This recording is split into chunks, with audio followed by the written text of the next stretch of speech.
Isa lamang ang hangad nating lahat.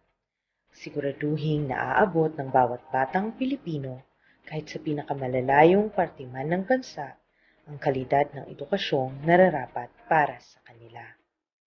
Malayo pa ang ating biyahe.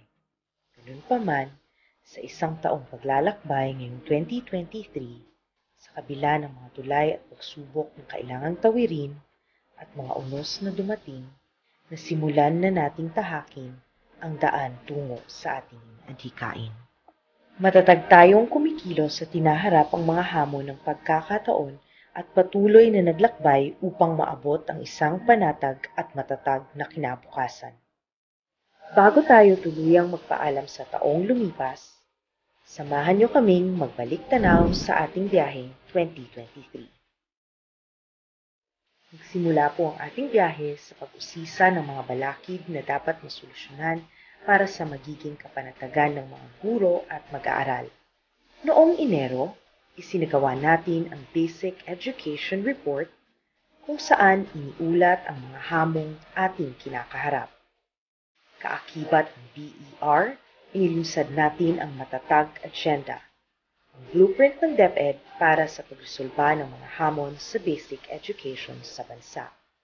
Ang sabi nga nila, change must begin from within. Kaya naman, unang gumawa ang DepEd ng reforma sa loob mismo ng ahensya. Upang mapabilis ang proseso ng paghatid ng serbisyo at mga learning resources, nagtayo tayo ng procurement strand na siyang tututok lamang sa procurement ng DepEd. Gumawa rin tayo ng School Infrastructure and Facilities strand upang mapabilis ang pagtugon ng kakulangan sa mga classroom at iba pang kagamitan sa silid-aralan.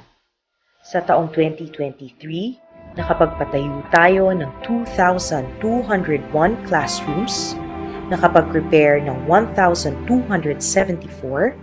at nakapag-construct ng 880 health facilities.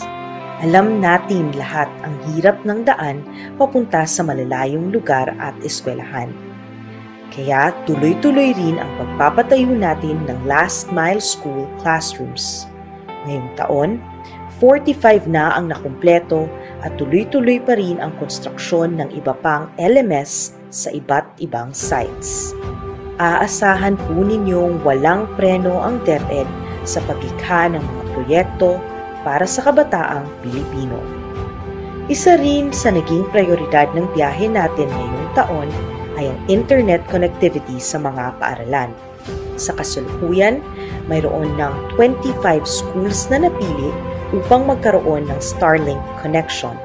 2,000 schools naman ang nabigyan ng satellite para sa internet connectivity. May mga na-procure na rin ang DepEd na mga digital education learning carts. Ito ay ang computer labs on wheels na mayroong laptops, hard drives, charging cart at smart TV.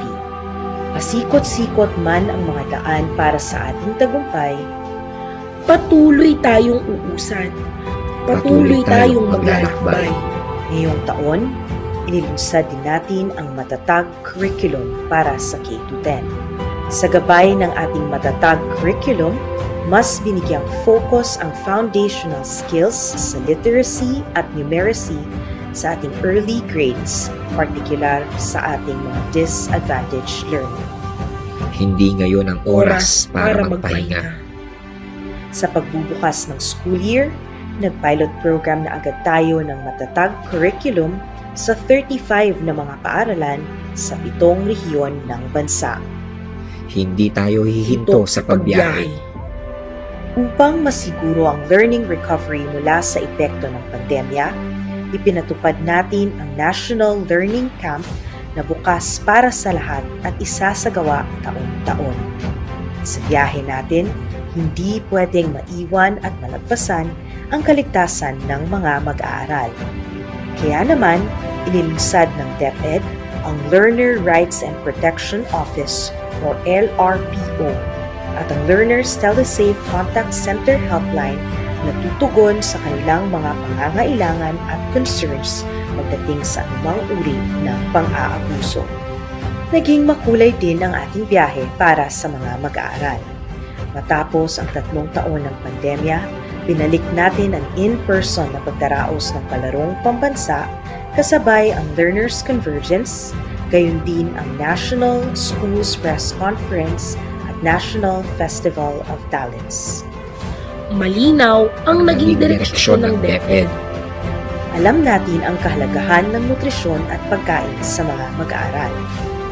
Kaya naman sa nakaraang pag-lead para sa ating 2024 budget, isinulong ng DepEd ang karagdagang pondo para sa school-based feeding program upang mas mapahaba ang ating feeding days sa mga paaralan. Katuwang din ang Go Negosyo, maglulunsad tayo ng mga school garden kung saan ang mga itatanim ng mga estudyante ay maaari nilang maiuwi sa kanilang mga pamilya.